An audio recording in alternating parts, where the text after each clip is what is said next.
سورۃ النحل آیت نمبر 41 سے۔ اعوذ باللہ من الشیطان الرجیم، بسم اللہ الرحمن الرحیم۔ والذین ہاجروا فی اللہ، اور وہ لوگ جنہوں نے ہجرت کی اللہ کی خاطر، من بعد ما ظلموا، بعد اس کے کہ ان پہ ظلم کیا گیا، لنبوئنہم، البتہ ضرور ٹھکانہ دیں گے ہم انہیں، فی الدنیا، دنیا میں، حسنہ، اچھا،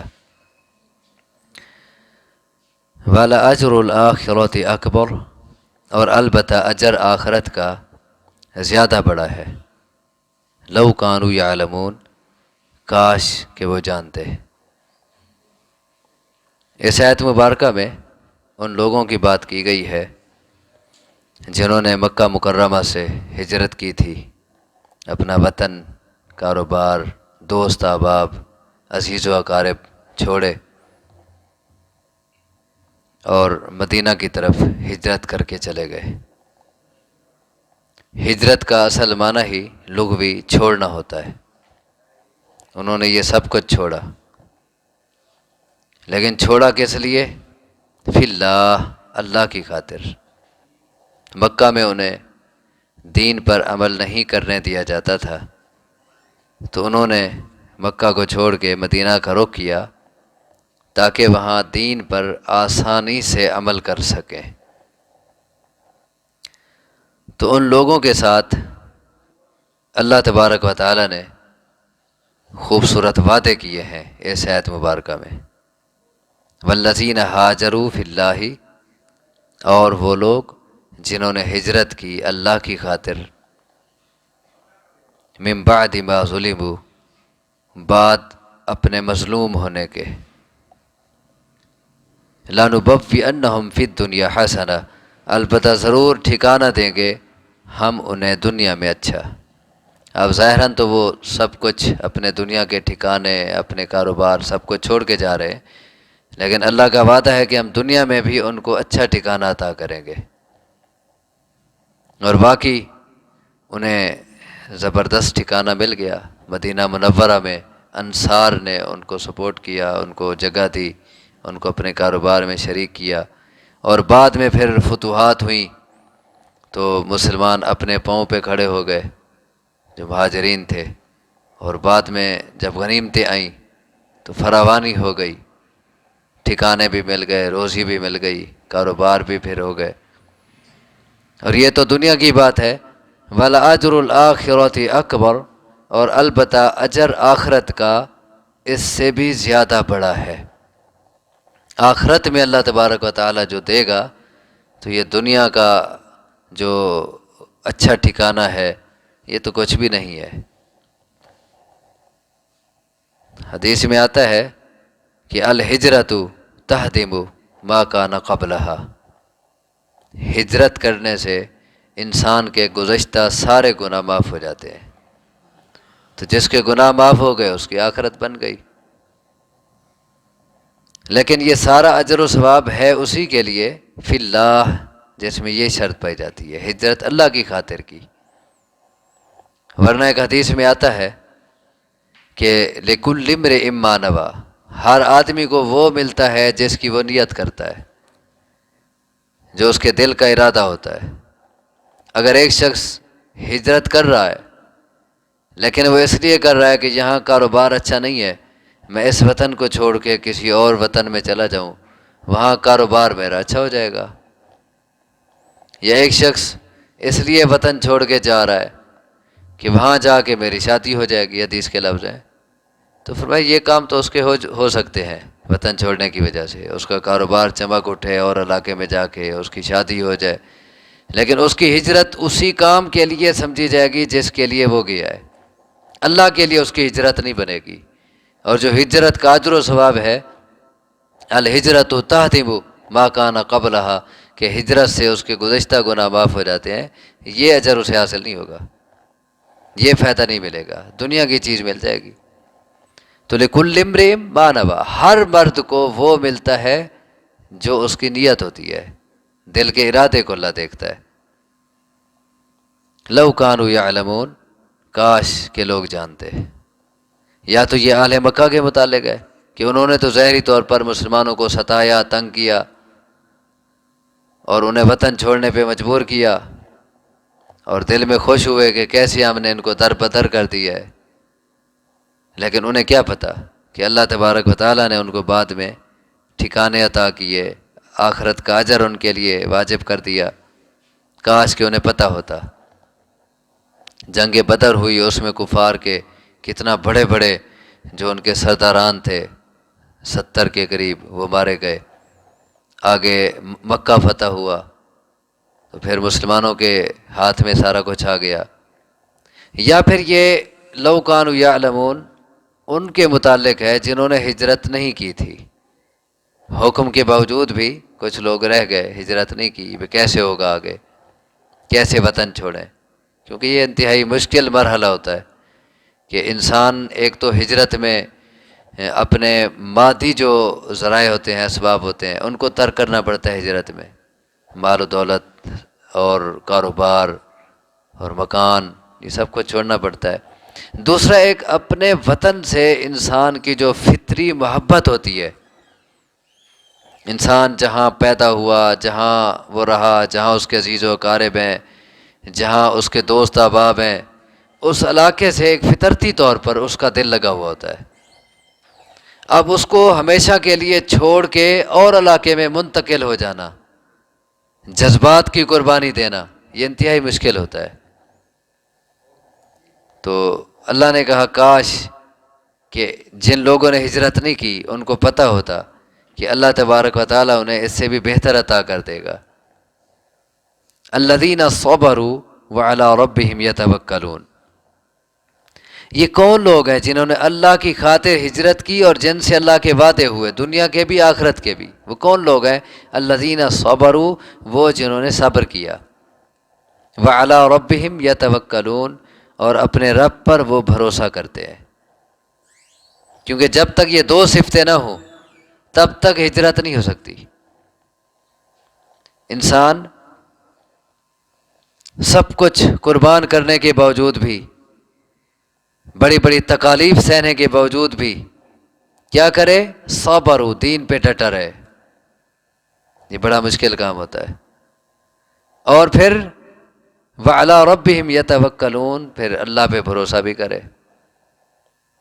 دیکھیں نا، ایک بسے ہوئے گھر کو چھوڑنا اور ایک جمے ہوئے کاروبار کو ترک کرنا، اس میں طرح طرح کے دل میں خیال آتے ہیں، پتہ نہیں آگے گھر ملتا ہے کہ نہیں ملتا، یہاں تو ہمارا کاروبار جمع ہوا ہے، آگے پتہ نہیں کوئی کاروبار ملتا ہے کہ نہیں ملتا، یہ خیالات آتے ہیں، دل میں خوف لاحق ہوتا ہے۔ لیکن جن کا اللہ پہ توکل ہوتا ہے، بھروسہ ہوتا ہے، وہ پھر ہر چیز ترک کر دیتے ہیں کہ اللہ کا حکم ہے، اللہ کے حکم پہ ہم چھوڑ رہے ہیں، جو یہاں دے رہا تھا وہاں بھی دے گا۔ وہ لوگ جنہوں نے صبر کیا، وعلی ربہم یتوکلون، اور صرف اپنے رب پر ہی وہ بھروسہ کرتے ہیں۔ وما ارسلنا من قبلک الا رجالا نوحی الیہم، اور نہیں بھیجے ہم نے آپ سے پہلے مگر مرد، وحی کرتے رہے ہم ان کی طرف۔ یہ کیوں کہا کہ ہم نے آپ سے پہلے مرد ہی بھیجے؟ اصل میں جو کفار مکہ تھے وہ کہتے تھے کہ یہ انسان رسول کیسے ہو سکتا ہے، رسول تو کوئی اور مخلوق ہونی چاہیے تھی۔ فقالوا ابشرا منا واحدا نتبعہ، انہوں نے کہا کیا ہم اپنے میں سے ایک انسان کی پیروی کریں، ایک انسان کو ہم رسول مانیں؟ اللہ تبارک و تعالی نے کہا وما ارسلنا من قبلک الا رجالا نوحی الیہم، ہم نے آپ سے پہلے جتنا رسول بھیجے وہ سارے مرد ہی تھے، یعنی سارے انسان تھے۔ یہ کوئی انوکھی بات تو نہیں ہے، یہ کوئی نئی بات تو نہیں کسی انسان کا رسول بن کے آ جانا کہ آج یہ اسی وجہ سے نہیں مان رہے کہ یہ تو انسان ہے۔ ان سے پہلے باقی جتنا رسول تھے وہ سارے انسان تھے، اور انسانوں میں بھی وہ مرد تھے جنس کے اعتبار سے. تو اس سے یہ بھی معلوم ہو گیا کہ کسی بھی عورت کو نبوت کا تاج نہیں پہنایا گیا. رسول جتنا تھے مرد تھے اور انسان تھے. فَاسْأَلُوا أَهْلَ الذِّكْرِ إِن كُنتُمْ لَا تَعْلَمُونَ، بس پوچھ لو تم اہل ذکر سے اگر تم نہیں جانتے، اگر تمہیں اعتبار نہیں آ رہا کہ پہلے رسول جتنا تھے وہ سارے انسان تھے، تو پھر اہل ذکر سے پوچھ لو. اہل ذکر سے مراد اس جگہ اہل کتاب ہیں، جو پڑھے لکھے تصور ہوتے تھے. یہ مکہ والے امی کہے جاتے تھے، ان پڑھ لوگ ہیں یہ. اور جو اہل کتاب تھے یہود و نصارہ، وہ پڑھے لکھے تصور ہوتے تھے. تو اللہ نے کہا اگر تمہیں اعتبار نہیں ہے ہماری اس بات پہ تو تم اہل کتاب سے جا کے پوچھ لو، یہودیوں اور عیسائیوں سے پوچھ لو کہ پہلے رسول جو آئے، عیسیٰ علیہ السلام آئے، موسیٰ علیہ السلام آئے، باقی رسول آئے، تمہاری کتاب کیا کہتی ہے کہ وہ انسان تھے یا کوئی اور مخلوق تھے؟ تو اگر وہ کہیں انسان نہیں تھے، وہ کوئی ملائکہ تھے، کوئی اور تھے، پھر ٹھیک ہے نا ماننا. لیکن اگر وہ بھی کہہ دیں کہ نہیں انسان تھے تو پھر تو حق بنتا ہے نا ماننا. تو کہا نہیں بھیجے ہم نے آپ سے پہلے مگر مرد جن کی طرف وحی کرتے رہے، پس پوچھ لو اہل ذکر سے یعنی اہل کتاب سے، یہود و نصارہ سے اگر تم نہیں جانتے. بالبینات والزبر، اس کا تعلق ارسلنا سے ہے پیچھے. ہم نے رسول بھیجے کیسے؟ بالبیناتی، ساتھ واضح دلائل کے، والزبر اور ساتھ کتابوں کے. انہیں واضح دلائل اور معجزات دیے، کتابیں دیں. وَأَنزَلْنَا إِلَيْكَ الذِّكْرَ، اور ہم نے اتارا آپ کی طرف ذکر. آپ کی طرف بھی ہم نے ذکر اتارا ہے، یعنی قرآن مقدس اتارا ہے. لِتُبَيِّنَ لِلنَّاسِ مَا نُزِّلَ إِلَيْهِمْ، تاکہ وضاحت کریں آپ لوگوں کے لیے اس چیز کی جو اتاری گئی ہے ان کی طرف. آپ کی طرف جو ذکر اترا ہے آپ لوگوں کے لیے اس کی وضاحت کریں، اس کی تفسیر کریں. اس لیے ہم نے آپ کی طرف یہ ذکر اتارا ہے. اور وہ تفسیر آپ نے دو طرح کی قرآن مقدس کی، اپنے قول سے، اپنے الفاظ مبارک سے قرآن کی مختلف جگہوں کی تفسیر فرمائی آپ نے، اور اپنے عمل سے قرآن پر عمل کر کے دکھایا آپ نے. قرآن نے کہا کہ نماز پڑھو، آپ نے نماز پڑھ کے دکھا دی، اور فرمایا صلو کما رأیتمونی اصلی، نماز ویسے پڑھو جیسے مجھے پڑھتا دیکھتے ہو. قرآن نے کہا حج تم پہ فرض ہے، آپ نے حج کر کے دکھایا، اور ساتھ میں خذوا عنی مناسککم، مجھ سے حج کے طریقے سیکھ لو، کوئی پتہ نہیں اگلے سال میں ہو یا نہ ہو. تو یہ عملی تفسیر آپ تھے قرآن کی. جیسا کہ سید عائشہ رضی اللہ تعالیٰ عنہ سے پوچھا گیا کہ آپ کا اخلاق، آپ کا طرز زندگی کیا تھا؟ انہوں نے کہا کان خلقہ القرآن، آپ کا طرز زندگی قرآن تھا. تو فرمایا کہ ہم نے آپ کی طرف یہ ذکر اتارا تاکہ آپ لوگوں کے لیے وضاحت کریں اس چیز کی جو ان کی طرف اتاری گئی ہے. اب یہ حدیث حجیت حدیث کی دلیل بھی ہے. یہ آیت حجیت حدیث، حدیث حجت ہے دین میں. جیسے قرآن ایک حجت ہے، ایک دلیل ہے، ایسے ہی حدیث بھی حجت ہے. اور اس میں منکرین حدیث کا رد ہے. وہ کہتے ہیں نہیں بس قرآن ہمارے لیے کافی ہے، حدیث کی ضرورت نہیں ہے. جبکہ یہ آیت خود قرآن کہہ رہا ہے کہ ہم نے آپ کی طرف قرآن اس لیے اتارا تاکہ آپ اس کی وضاحت کریں. اب قرآن اترا، وضاحت آپ نے کرنی ہے، تفسیر آپ نے کرنی ہے، اور وہ تفسیر کہاں ہے آپ کی؟ جو قولی اور عملی ہے وہ حدیث میں ملے گی. تو خود قرآن گویا کہہ رہا ہے کہ قرآن کہہ رہا ہے کہ حدیث کو مانو، آپ کی سیرت کو مانو، اور آپ کی سیرت، آپ کی تفسیر وہ حدیث ہے. تو منکرین حدیث کا رد ہے اس آیت میں. اور یہ آیت دلیل ہے کہ جیسے قرآن حجت ہے ویسے حدیث بھی حجت ہے، دلیل ہے۔ وَلَعَلَّهُمْ يَتَفَكَّرُونَ، اور تاکہ وہ غور و فکر کریں۔ قرآن کے اترنے کا یہاں مقصد بیان ہوا کہ تاکہ لوگ اس میں کیا کریں، تدبر کریں، غور و فکر کریں، اس پہ عمل کریں۔ جیسا کہ اور جگہ کہا گیا ہے کتاب انزلناہ الیک مبارک لیدبروا آیاتہ ولیتذکر اولو الالباب، ہم نے یہ بابرکت کتاب آپ کی طرف اتاری ہے تاکہ لوگ اس کی آیات پر غور و فکر کریں، اور تاکہ جو عقل مند لوگ ہیں وہ اس سے نصیحت لیں۔ افامن الذین مکروا السیئات ان یخسف اللہ بہم الارض، کیا پھر بے خوف ہو گئے ہیں وہ لوگ جنہوں نے چالیں چلیں بری، جنہوں نے پیغمبر صلی اللہ علیہ وسلم کے خلاف، اسلام کے خلاف بری چالیں چلیں، سازشیں کی، کیا وہ بے خوف ہو گئے؟ کیا وہ نڈر ہو گئے؟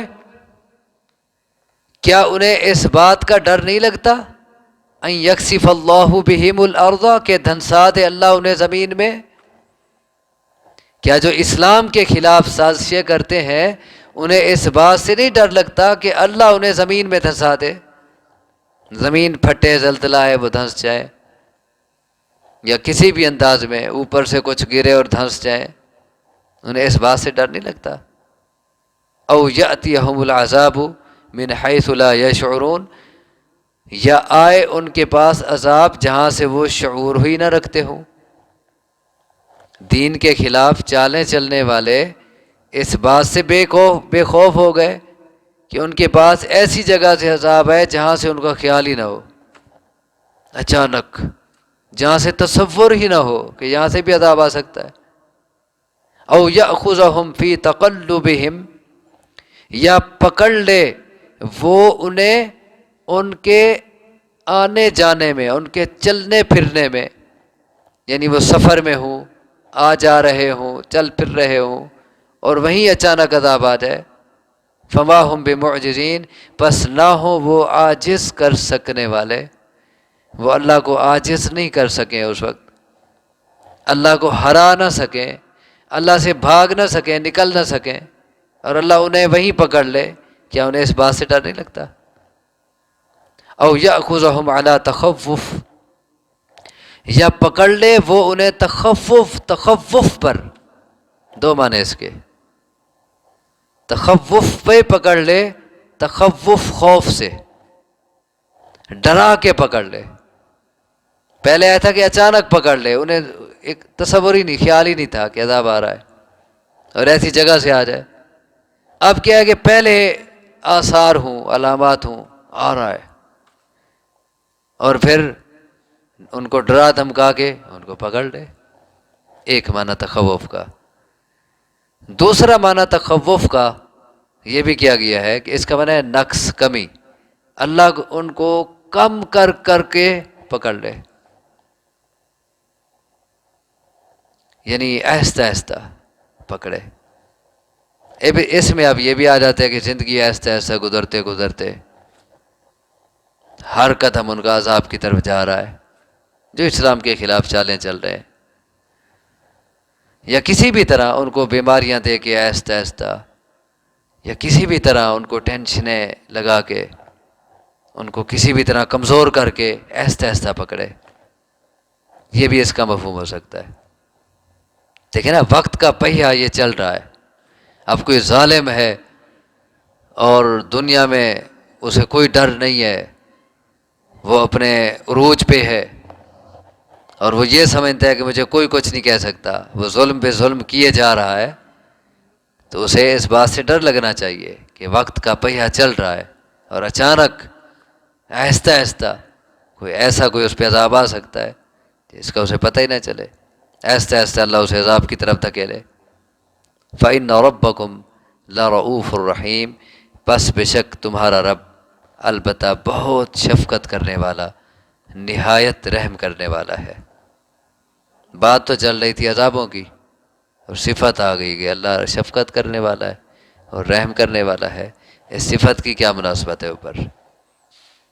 دیکھیں یہ اللہ کی شفقت ہے، یہ اللہ کا رحم ہے کہ وہ یہ سب کچھ کر سکتا ہے، کیسے کیسے عذابوں سے پکڑ سکتا ہے، زمین میں دھنسا سکتا ہے، اچانک ایسی جگہ سے عذاب دے سکتا ہے جہاں سے تصور ہی نہ ہو، وہ چلتے پھرتے عذاب دے سکتا ہے، وہ ڈرا دھمکا کے یا کم کر کر کے عذاب دے سکتا ہے، وہ جیسے چاہے پکڑ سکتا ہے، لیکن اس کے باوجود یہ اس کی رحمت ہے کہ فوری نہیں پکڑتا، مہلت دے دیتا ہے، اور اس مہلت سے کافی لوگوں کو فائدہ ہو بھی جاتا ہے۔ گناہ کیا تھا، ظلم کیا تھا، فوری پکڑ ہوتی تو تباہ ہو جاتے، مہلت مل گئی، بعد میں سنبھل گئے، توبہ کر لی، معافی مانگ لی، تو یہ اللہ کی رحمت ہے نا، فوری نہیں پکڑتا۔ صحیح بخاری مسلم کی روایت ہے، رسول اکرم صلی اللہ علیہ وسلم فرماتے ہیں کہ تکلیف دہ باتیں سننے پر، تکلیف دہ باتیں سننے کے باوجود سب سے زیادہ صبر کرنے والا اللہ ہے۔ تم بھی اپنے متعلق تکلیف دہ باتیں سنتے ہو، صبر نہیں ہو سکتا، لیکن اللہ اپنے متعلق تکلیف دہ باتوں پر جتنا صبر کر جاتا ہے اس سے بڑا ان باتوں پہ کوئی صبر نہیں کر سکتا، کہ اللہ سنتا ہے کہ لوگ اس کی اولاد پکار رہے ہیں، فلاں اللہ کا بیٹا ہے، حالانکہ اتنا بڑی بات ہے کہ اور جگہ آپ پڑھ چکے ہیں اور پڑھ بھی لیں گے کہ یہ اتنا بڑی بات ہے کہ اس سے یہ آسمان گر پڑے اور پہاڑ ختم ہو جائے، ریزہ ریزہ ہو جائے اور زمین پھٹ جائے، یہ اتنا بڑی بات ہے اللہ کی اولاد کہنا۔ تو اللہ سن رہا ہے کہ لوگ کہتے ہیں اللہ کا بیٹا ہے، اللہ کی بیٹی ہے، اور لوگ اللہ کی مخلوق کو اللہ کا شریک ٹھہراتے ہیں، فلاں اللہ کے برابر ہے، فلاں اللہ کی طرح سنتا ہے، فلاں اللہ کی طرح دیکھتا ہے، فلاں اللہ کی طرح عطا کرتا ہے، داتا ہے، سن رہا ہے وہ، لیکن اس کے باوجود یرزقہم ویعافیہم، وہ انہیں رزق بھی دے رہا ہے، وہ انہیں عافیت اور سلامتیاں بھی دے رہا ہے، مختلف چیزوں سے بچا رہا ہے، وہ مزے سے پھر رہے ہیں۔ اس سے بڑا صبر کس کا ہو سکتا ہے کہ اپنے متعلق اتنا تکلیف دہ باتیں بھی سنتا ہے اور پھر بھی سب کو دے رہا ہے۔ یہ کیا ہے؟ فَإِنَّ رَبَّكُمْ لَرَؤُوفٌ الرَّحِيمٌ، بس جب تمہارا رب البتہ بہت شفقت کرنے والا، نہایت رحم کرنے والا ہے۔ اللہ سے دعا ہے مجھے آپ کو سمجھنے کی، عمل کی توفیق عطا فرمائے۔ اقول قولی ھذا واستغفر اللہ لی ولکم، وآخر دعوانا ان الحمد للہ رب العالمین۔